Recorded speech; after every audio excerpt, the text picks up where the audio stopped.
Hello and welcome back to the Power Builder Fundamentals self-guided course. In Unit 24, we'll look at deploying the completed application. Objectives for this unit are to deploy a Power Builder application, determine when to use a Power Builder resource file known as a PBR, determine when to use machine code versus portable code, deployment alternatives. Topics covered are desktop deployment, dynamic link libraries, Power Builder resource files, using the Application Project Wizard, using the Application Project Painter, and an overview of deploying to .NET and N-tier architecture. For the easy order application, of course, whatever components that we built in the Power Builder IDE need to be deployed as a completed application. Notice that the help file on the right-hand side are external resources that are compiled typically by a help compiler and not part of the Power Builder IDE. Desktop deployment. Should we use portable code or machine code? Please see Task Guide 8.1 for further details. Also, should we treat objects as external materials, for example image files, or even a data window can be done as well as an external resource, but we'll look at it as an internal resource as well. There are two deployment mechanisms for data windows. Please see Task Guide 8.2 for further details. And then do we create dynamic link libraries or machine code or portable code or PBDs? Please see Task Guide 8 and 8.3 for further details. Components of desktop applications. The Power Builder IDE, the various painters, we've created objects such as application, windows, data windows, etc.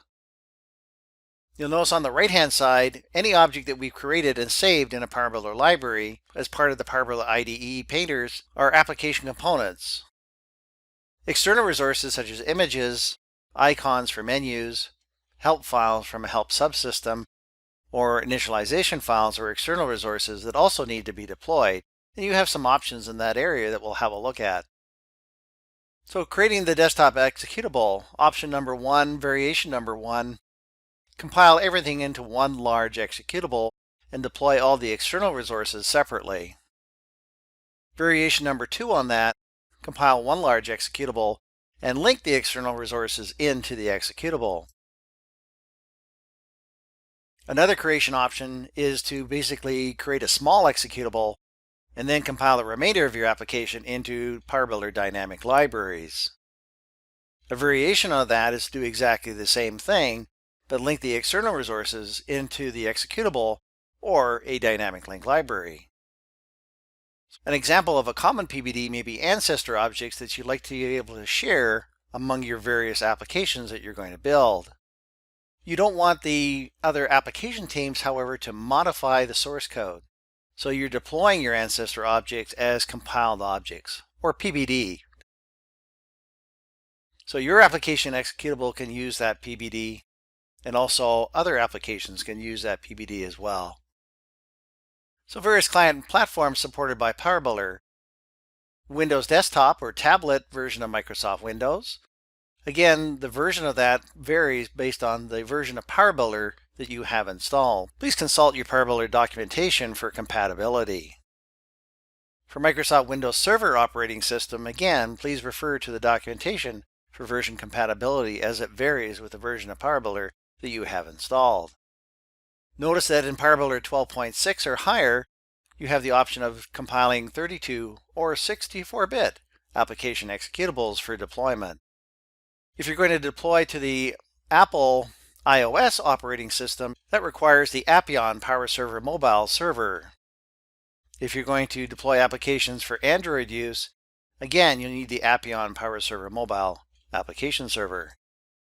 For web browsers, for example, Chrome, Firefox, Edge, Internet Explorer, you'll need the Power Server Web application server. So machine code generation options.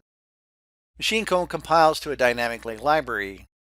The advantages of machine code are speeds up complex mathematical expressions and looping constructs. This is useful for highly repetitive tasks. Note, machine code may perform up to 4,000 times faster than portable code. Small improvement on the speed of instantiation, database access, and data window function calls can also be realized with machine code. You can add tracing and error context information as well. The disadvantage of machine code: it takes a much longer time to compile the executable and dynamic link libraries. The executable and dynamic link libraries are also much larger. It's a proprietary format which is unique to PowerBuilder, not compatible with Visual Studio. So for example, you can't produce a PowerBuilder dynamic link library and use it directly in a Visual Studio application. Note that PowerBuilder.net assemblies are compatible with Visual Studio. So that's just another way of packaging your code. Portable code, or P-code option, compiles to an executable with PBD file conventions.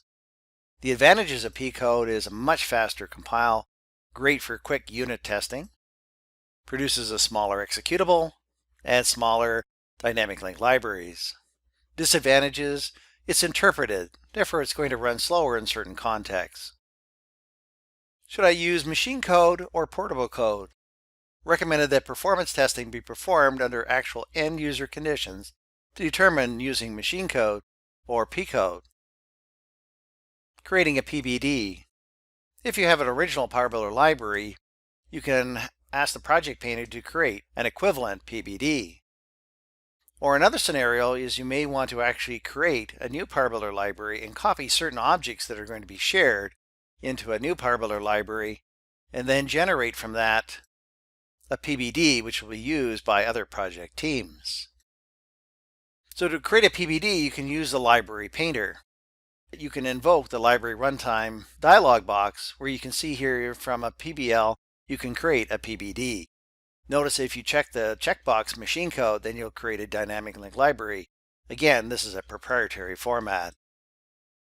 Notice that a PowerBuilder resource file can also be attached to the PBD or DLL that you're building.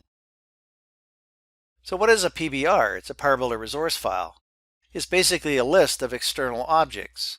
For example, images, icons that are used in menus, mouse cursors, or for example, you just want to extract a data window from one PowerBuilder library.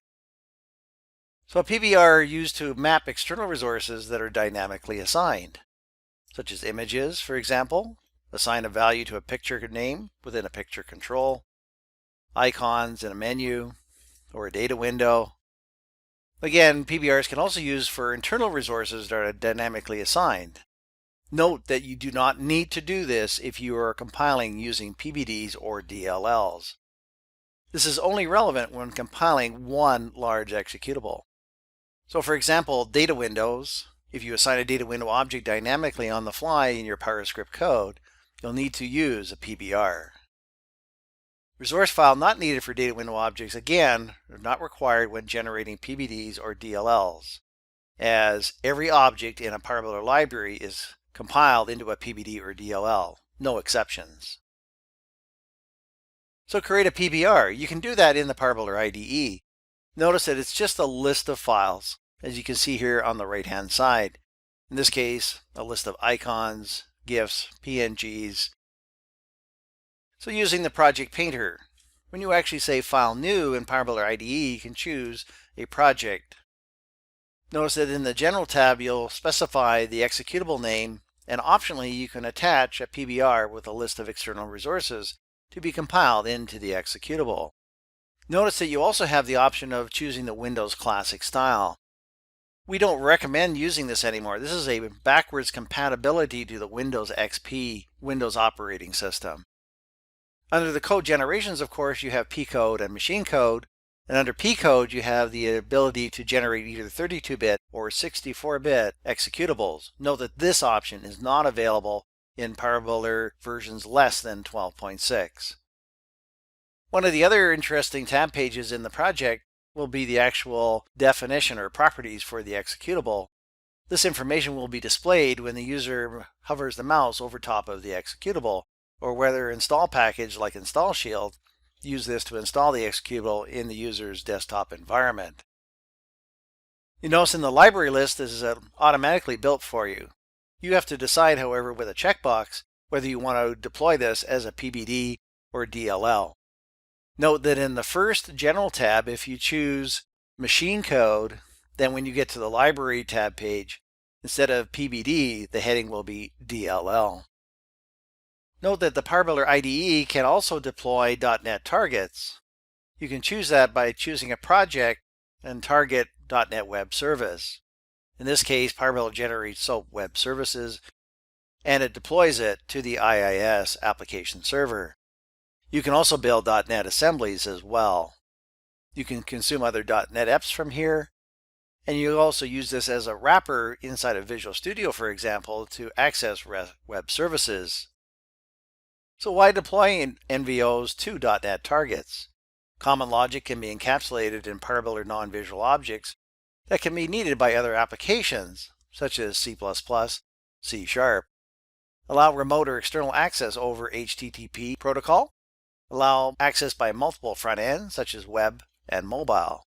Greater security by deploying an N-tier architecture. Note that NVOs and data windows from the Easy Order application need to be refactored to get the full benefits of deploying an N-tier architecture. So NT deployment architecture, of course, is the PowerBuilder IDE, and we've been testing all along by using the blue jogger the actual components that we built in the PowerBuilder library. Notice that the PowerBuilder IDE will also invoke the PowerBuilder runtime to assist running those application objects. When you deploy into a .NET assembly, however, you're also going to need the PowerBuilder runtime, which we call the PowerBuilder Virtual Machine, or PBM for short. When we deploy web services, we're also going to require the PBVM, as well as the Microsoft IIS application server to be installed, because we're deploying .NET code. From the web services, we can access a database management system. Web services can also be accessed via Java, .NET, or other web service-enabled application tools. We can deploy PowerBuilder Windows native applications as well. Notice again that the PowerBuilder Virtual Machine is required to go along with your executable and dynamic libraries. You're also able to access web services by other operating systems, by internet web browsers, and mobile devices. So what is Microsoft IIS? The Microsoft Internet Information Server is an application server for .NET comprised of an application container, which handles most of the application processing, critical component of proper N-tier architecture, and also has a web container which serves up HTML, JavaScript, and other resource files, and renders active server pages, or ASP.NET. Microsoft IIS to provide application server features, and you may want to explore these further: component lifecycle management, connection caching, transaction management, thread management, and security. So in summary, components of PowerBuilder application can range from PowerBuilder objects to non-PowerBuilder items. You can include all objects in the executable file, in other words, one large executable. You can include some object in an executable and others in dynamic libraries, either as portable code, PBDs, or machine code, dynamic link libraries. PBDs contain compiled forms of PowerBuilder objects. PowerBuilder resource files are just a list of external resources dynamically assigned to object properties. Dynamically assigned data window objects must be listed in a PBR as well if they're not compiled into a PBD or DLL.